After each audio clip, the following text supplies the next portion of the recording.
Welcome to the Science of Self podcast, brought to you by Peter Hollins and Newton Media Group. Today is Wednesday, January 19th, 2022.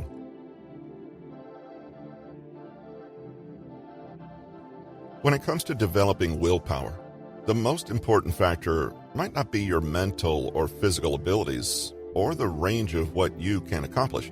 Rather, it may simply be your belief that you can develop willpower. Today's episode from Peter Hollins' book, 30 Days to Self-Discipline, reviews a study by Veronika that investigates whether people who believe that they have willpower actually do have willpower.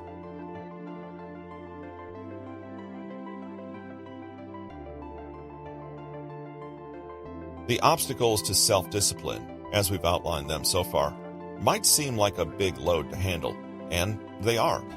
Most people never break through any of them, and it reflects in their lives.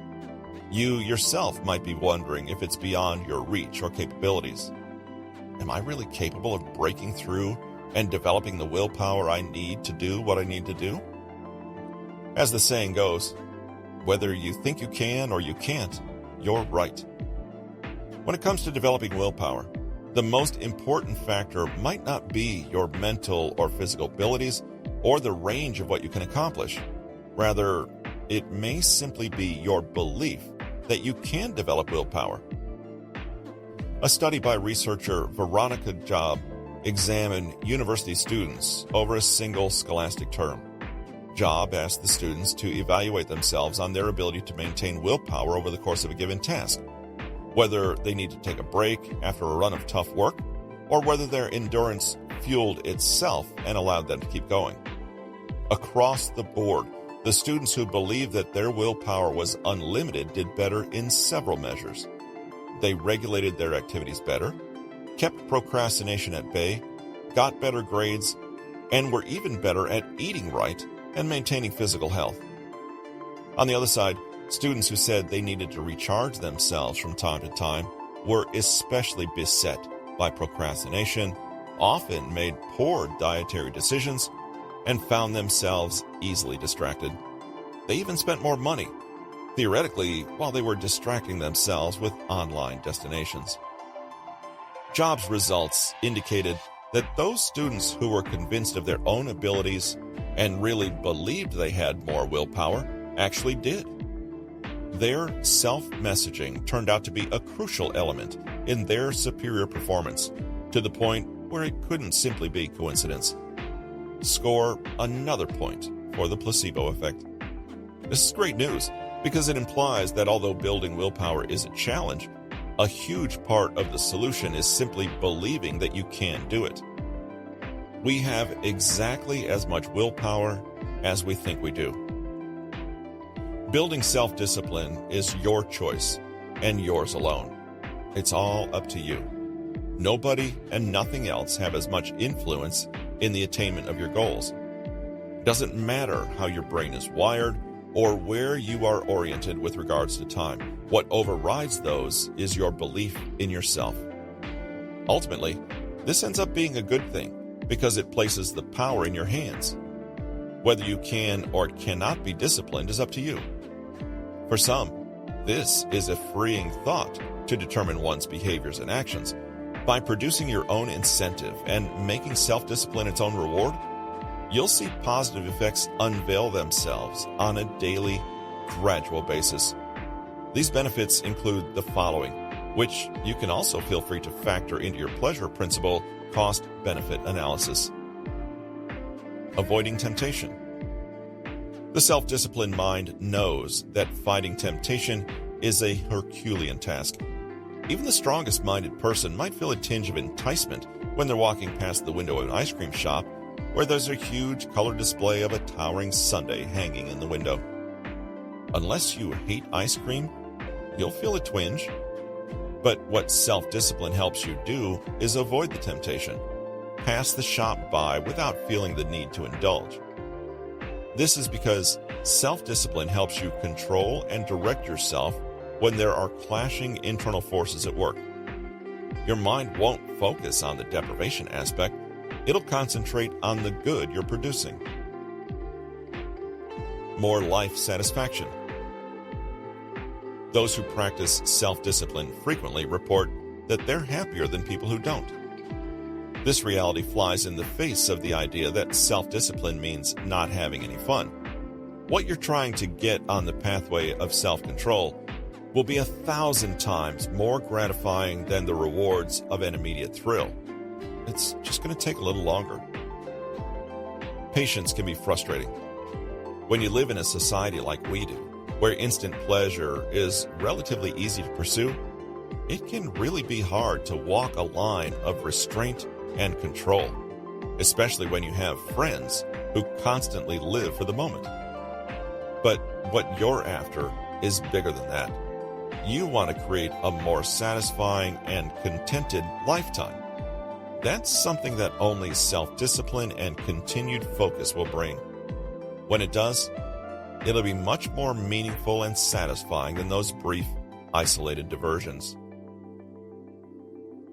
You do more of what you want. On a similar note, those who take up a life of self-discipline are often imagined as not doing things. They're not up to date on the current hit TV shows. They're not hanging out with their bar friends on a nightly basis. They're not traveling to Fort Lauderdale on spring break. In some way or another, they're perceived as being left out. But that's only according to other people's concept of fun. In reality, the self-disciplined person is giving themselves more opportunity to do what they actually want to do. This comes about in two ways. First, you have the ability to position yourself for success and do what needs to be done. This leaves time for the interests you want to pursue, and it can even be just a lazy afternoon of television. Second, you have the discipline to do challenging things that you want. You might want to climb a set of mountains or run a marathon. Self-discipline is how you do them. They're doing activities that are rewarding and enriching, and they're doing them because they've disciplined themselves to be able to do them and appreciate them. You gain ultimate freedom. Actually, you're more in the moment. Taking the road to self-discipline is a constant process that frequently requires you to make choices. You need to be fully aware of the decisions that can help you the most. Sometimes opportunities will arise out of nowhere. A chance to talk with someone who's been down your path before and can give you some advice or support, or an activity like yoga that can help you develop more mental stamina and concentration. These opportunities seem to arise for people who are working on self-discipline, but it's not magic. It's because you're more aware and attuned to things that will help you get to where you want to go. The self-disciplined mind isn't shut off, far from it. It's looking for and recognizing those chances all the time. You're more aware of what's happening around you. You're not missing anything. You're just making a different choice. Setting boundaries. Chances are you have at least one or two good friends or relations who will be thrilled to support you in any way they can. But let's face it, there'll also be a few of them who will try, knowingly or otherwise, to knock you off your path to self-discipline. Come on, you can miss a gym session. There's beer and a game of Call of Duty with your name on it. Self-discipline helps you identify those conflicts before they begin and can make you stand your ground. It can also build your resolve to resist the pleadings and guilt-tripping of others who might not be that understanding of your goal to improve yourself. Knowing yourself. Finally, self-discipline is one of the best ways to find out who you really are and what you really value in a real-world setting. At times, our situations can seem so bothersome or troubling that we can't imagine any course other than escape. But in those scenarios, you're not just escaping hardship or the world, you're also escaping yourself. Self-discipline is a means to reject the traits of reaction and retreat. It gives you something to actively work on every day and forces you to make decisions and take actions based on what you really need. Through that process, you will learn more about yourself than you ever have before. You'll see why you made certain decisions in the past, and you'll understand what kind of person you really are. Please take a moment to visit bit.ly/Peter Hollins to pick up your free Human Nature cheat sheet, 7 surprising psychology studies that will change the way you think.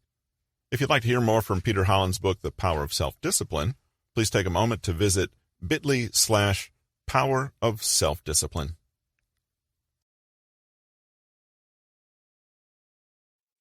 This has been The Power of Self-Discipline, 5-minute exercises to build self-control, good habits, and keep going when you want to give up.